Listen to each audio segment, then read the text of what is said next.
निबंध लेखन। बढ़ती महंगाई पर निबंध।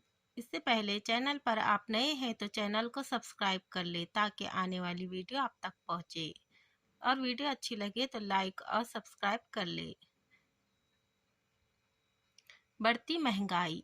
इस बढ़ती महंगाई के कारण देहात के गरीब लोगों को खाने के लिए ठीक से 2 वक्त की रोटी नहीं मिल पा रही है। आज किसान भूखा रह रहा है। किसान के बच्चे ठीक से पढ़ नहीं पा रहे, पाठशाला के पैसे नहीं दे पा रहे। बढ़ती महंगाई किसानों और मजदूरों के लिए एक श्राप है और खुश नहीं रह पा रहे हैं। मेरा मानना है कि महंगाई कम करो, इस वजह से लोग आत्महत्या कर रहे हैं।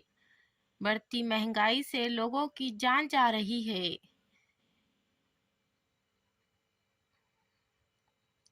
अल्लाह हाफिज।